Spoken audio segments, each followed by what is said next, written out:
Rice लप्पू की rice बीबी ने मायके से आते टाइम फिर एक बार अपनी बहन को 50 की नोट पकड़ाई। जो दुनिया में डायमंड रिंग्स बांटता फिरता है अपने फ्रेंड सर्कल में, उसकी नज़रों में अपनी साली या उसकी बीवी की नज़रों में अपनी बहन की 50 रुपए की कीमत है। लप्पू जब भी घर आता है अपनी माँ को तो बेइज्जत करता ही करता है, ससुराल जाता है तो अपने ससुराल की गरीबी का भी मजाक बनाता है, उनको भी नीचा दिखा के आता है।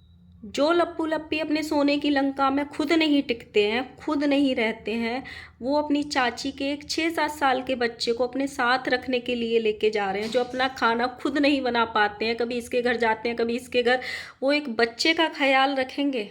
और वो भी उस बच्चे का जिनके माँ बाप यानी चाचा चाची से लप्पू को कोई अटैचमेंट ही नहीं है।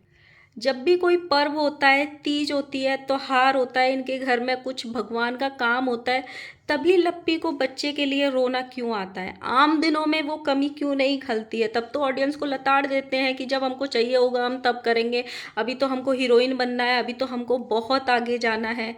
So hello guys, Radhe Radhe, जय श्री कृष्णा। स्वागत है एक और नए वीडियो में। आई होप सब अच्छे होंगे, स्वस्थ होंगे, मस्त होंगे और जहाँ भी होंगे तंदुरुस्त होंगे। अगर आपको मेरी वीडियो अच्छी लगती है तो प्लीज़ गाइज वीडियो को लाइक करना, कमेंट करना एंड चैनल को सब्सक्राइब कर लेना नोटिफिकेशन वाली घंटी के साथ में। एंड गाइज अभी के अभी वीडियो को रोको, सबसे पहले वीडियो को लाइक ज़रूर करो, क्योंकि मैं ब्रेक के बाद आई हूँ तो आप लोग लाइक ही नहीं कर रहे हो। ये बहुत गलत बात है। मैं एक बार लंबे फिर से ब्रेक पे चली जाऊंगी मतलब जाने वाली हूँ फिर से। मतलब अभी मैं 7 दिन के लिए गई तो तुम लोग बिल्कुल भी लाइक नहीं कर रहे हो, देख नहीं रहे हो वीडियोज़ को। जब मैं लंबा जाऊंगी तो तुम लोग बिल्कुल ही मेरा नामो निशान ही भूल जाओगे, मुझे ऐसे लगता है।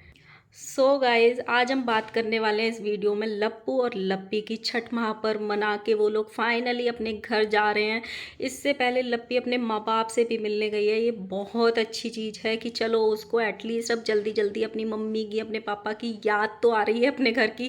क्योंकि पहले क्या होता था, ऑडियंस उसको कह कह के रह जाती थी, चाहे वो बर्थडे हो, चाहे वो उसके और फंक्शंस हो, या वो ससुराल में रह के जाती थी, लेकिन वो कभी मिल के नहीं जाती थी। चलो एटलीस्ट साड़ी देने के बहाने ही सही उसको याद तो आई। जो इन्होंने एक स्टोर खोला है, जो कि एक दुकान से कॉन्ट्रैक्ट किया है इन्होंने कि वहाँ की साड़ियाँ लेंगे और फिर ये अपने उस पेज पे प्रमोट करेंगे उन साड़ियों को, देन सेल करेंगे अपने नाम से। उन्हीं की साड़ी लप्पू अपनी फैमिली के लिए और अपने मतलब सास के लिए लेके आए हैं।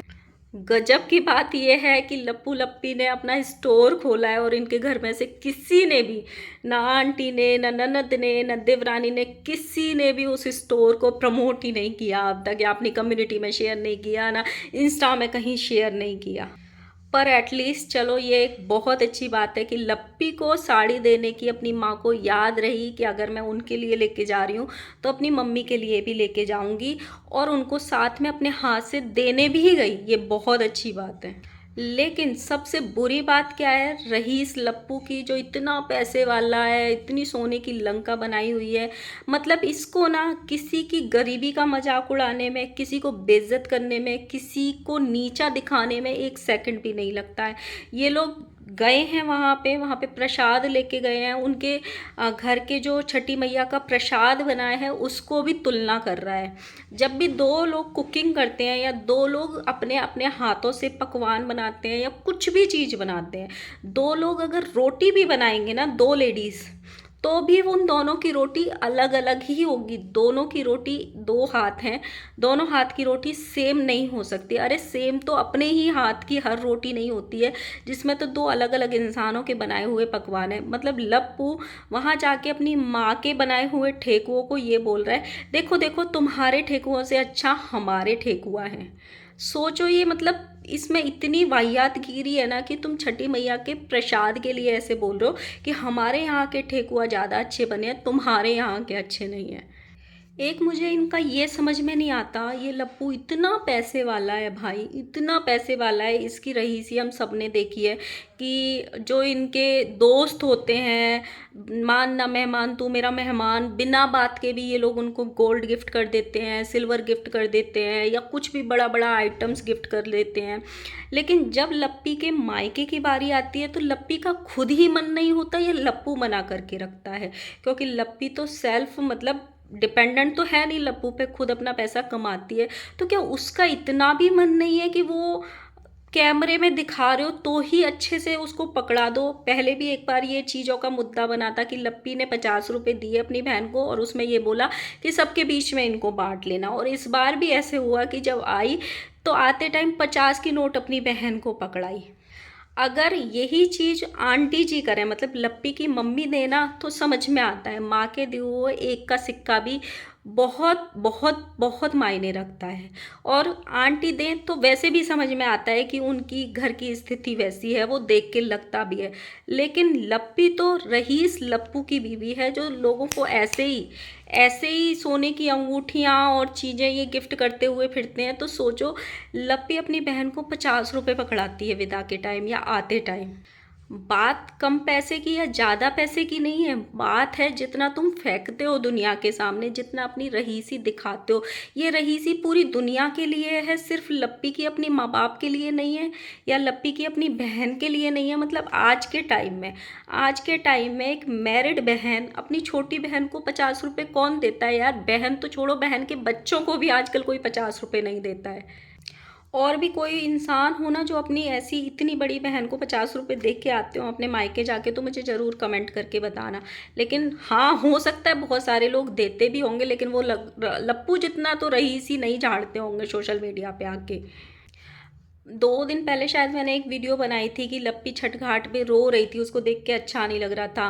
भगवान छठी मैया हर किसी की मनोकामना पूरी करे, जिनकी भी झोली खाली है वो झोली को उनकी को भर दे। एक बच्चा तो छठी मैया सबको दे। उस पे ना इनके खुद के वीडियोस पे इतने सारे कमेंट हैं जो इन्होंने जगह जगह डाले हुए हैं, इतने कमेंट हैं। सब लोगों का एक ही सवाल है कि जब भी कोई तीज होता है, त्योहार होता है, भगवान का काम होता है, जागरण होता है, तभी लप्पी को रोने का क्यों याद आता है या बच्चे की कमी क्यों खलती है। हालांकि इंसान अपनी मजबूरी या इंसान भगवान के सामने ही झोली फैलाता है या रोता है, लेकिन जो चीज़ आपको शिद्दत से चाहिए होती है वो हमेशा चाहिए होती है। ऐसे नहीं कि सिर्फ तीज पे चाहिए, त्योहार पे चाहिए या भगवान का कोई जगराता हो रहा है उसमें चाहिए और बाद में भूल जाओ उस चीज़ को, ऐसा नहीं होता है। अगर कोई चीज़ आपको शिद्दत से चाहिए तो इसका मतलब वो चाहिए ही चाहिए होती है। लेकिन लप्पी का वैसा है कि कोई तीज त्योहार होता है तो उसके थंबनेल आते हैं। अभी लप्पू का एक थंबनेल बनाया, बच्चे के लिए छठ घाट पे फूट फूट के रोई लप्पी, और लप्पी का रोने वाला थंबनेल और लप्पी की रोने वाली फोटो सिर्फ उसका लगाना हुआ और उस वीडियो पे 4 लाख व्यूज़ का आना हुआ। मतलब ये लोग लप्पी के आंसुओं को भी भुना रहे हैं, कैश कर रहे हैं। आप आम दिनों में इनसे अभी ये लाइव आएंगे ना 2 4 6 दिन बाद, जो लप्पी का इन्होंने थंबनेल लगाया था ना लप्पू ने कि लप्पी छठ घाट पे फूट फूट के रोई, अगर उसी पे लप्पू के लाइव में लोग कमेंट करेंगे ना कि लप्पी को देख के अच्छा नहीं लग रहा था, छठी मैया उसको जल्दी बच्चा दे दे, हम दिल से चाहते हैं उसको, लप्पू उन लोगों को ना लताड़ के पड़ेगा कि हमको जब चाहिए होगा हम तब कर लेंगे, अभी ऐसा कुछ नहीं है, अभी हमको ज़िंदगी में बहुत कुछ करना है, हमको बहुत आगे जाना है, अभी तो भोजपुरी इंडस्ट्री में हमको हीरो और हीरोइन लॉन्च होना है, जब हमको करना होगा हम तब कर लेंगे। ये सारे शब्द होते हैं इनके, किसी और के नहीं होते हैं। बहुत सारे ऐसे क्रिएटर हैं जिनको मैं जानती हूँ जिनकी शादी को टाइम हो गया है और उनको बच्चे नहीं है, लेकिन मैंने इस तरीके से, जैसे लप्पी रोती है ना सोशल मीडिया पे बच्चे के लिए और फिर ऑडियंस को लताड़ देती है, फिर अलग तरीके से बिहेव करती है और फिर रोती है, फिर ऑडियंस की सिंपैथी लेती है, फिर लताड़ देती है ऑडियंस को, वैसे मैंने किसी भी क्रिएटर को नहीं देखा। एक क्रिएटर है कोमल सोनी, हालांकि अब उनको 2 बेबी हो गए हैं, लेकिन उनको भी शादी के 4 5 5 साल बाद आई थिंक बेबी कंसीव हुआ था। मैंने कभी उसको एक बार भी ये कहते हुए नहीं देखा कि, मतलब रोते हुए ही नहीं देखा था मैंने उनको। अभी एक क्रिएटर हैं अभिक्षा, उनकी भी शादी को 6 या 7 साल हो गए हैं, वो भी ब्लॉगिंग करती हैं। कोई उनको देखता हो तो ज़रूर बताना, क्या कभी उनको बच्चे के नाम लेके यहाँ सोशल मीडिया पे ऐसे रोते हुए देखा है। सिंपैथी सबको पता है, और जो ऑडियंस को नहीं पता है ना, वो ऊपर वाले को तो पता ही पता है कि इस इंसान को किस चीज़ की चाहत है और ये इंसान किस चीज़ से दुखी है, इसको जीवन में क्या चीज़ की कमी है। मैंने कभी अभिक्षा को रोते हुए नहीं देखा, कभी ऑडियंस के सामने इस चीज़ का विक्टिम कार्ड प्ले करते हुए नहीं देखा। एक और महान काम कर रहे हैं हमारे लप्पू लप्पी, जो सबकी मदद करते हैं। मतलब किसी की भी मदद कर देते हैं। ये लप्पू लप्पी के ख़ानदान का एक ट्रेडमार्क बन गया है कि हमेशा मदद करते हैं। जैसे आंटी जी अभी भूत प्रेत वाली चाची जी का इलाज करा रही हैं, जो हर वीडियो में बताती हैं कि इस पे भूतों का साया है। मेरी समझ में ये नहीं आते। उनके 5 बच्चे हैं, 5 बच्चे। अगर माँ इतनी बीमार है तो एक बाप तो अपने बच्चों को रख ही सकता है घर में। नहीं भी रख पा रहे हैं तो आंटी के घर में रह रहे हैं। उनमें से जो एक बच्चा है 6-7 साल का, वो लप्पू लप्पी के साथ जा रहा है। लप्पू लप्पी के साथ अंबाला जा रहा है रहने के लिए, और ये लोग उसको लेके जा रहे हैं। सोचो 6-7 साल का होगा, हार्डली वो 8 साल का होगा, उससे बड़ा तो वो बच्चा है ही नहीं। अब सबसे बड़ा सवाल ये है कि जो लप्पू लप्पी खुद अपना ख्याल नहीं रख पाते, और सबसे बड़ा कि जो लप्पू लप्पी खुद अपने घर में 10 दिन भी लगातार टिकते नहीं हैं, वो उस बच्चे का ख्याल रख लेंगे। और वो जो 2 दिन पहले लाइव में ये बोल रहा था लप्पू कि उन चाचा चाची से हमारा कोई ज़्यादा अटैचमेंट नहीं है, मम्मी पापा देखभाल करने के लिए हैं, हमारा उतना कोई है नहीं उनसे ज़्यादा। उनके बच्चे को लेके जा रहे हैं दुनिया की नज़रों में महान बनने के लिए। या फिर उस बच्चे को भी जाते ही कैमरा पकड़वा देंगे, क्योंकि वो बच्चा वहाँ पढ़ने तो बिल्कुल नहीं जाएगा। ये तो मैं 100% श्योर हूँ कि जो लोग वहाँ रुकते ही नहीं हैं, रहते ही नहीं है, वो बच्चे का एडमिशन करा देंगे 4 दिन यहाँ, 4 दिन यहाँ, 4 दिन यहाँ। या फिर खुद उस बच्चे को उस घर में जो लोग रहते हैं, इनके एडिटर वगैरह, उन लोगों के सहारे छोड़ के चले जाएंगे और खुद घूमा करेंगे। वो महान बनने के लिए लेके जा रहे हैं तो जा रहे हैं। मुझे तो बिलीव नहीं होता कि जो बच्चे का बाप है, अगर माँ इतना मेंटल स्थिति में नहीं है, अपना मानसिक संतुलन उनका ठीक नहीं है, या जो भी रीज़न है, तो उस बच्चे के बाप को तो पता है कि अगर बच्चा रोएगा या याद करेगा तो वो इतनी जल्दी वापस नहीं आ सकता। ये कोई 1 आध घंटे की दूरी नहीं है कि वो जाके और ले आओ उस बच्चे को, या वो लोग छोड़ जाएं। इतना पास नहीं है। कहाँ बिहार और कहाँ अम्बाला, इतना दूर अपने छोटे से बच्चे को भेजना क्या बिल्कुल सही है इन लोगों के लिए? जो खुद फ्रोजन खा खा के और मैगी खा खा के बना बना के अपने आप का पालन पोषण करते हो, वो बच्चे का सही ढंग से पालन पोषण करेंगे? उस बच्चे को ढंग से रखेंगे? आप लोग ज़रूर बताना। सो गाइस, यही था, मिलते हैं नेक्स्ट वीडियो में। तब तक के लिए बाय बाय। वीडियो को लाइक कर देना, कमेंट कर देना, चैनल को सब्सक्राइब ज़रूर कर देना।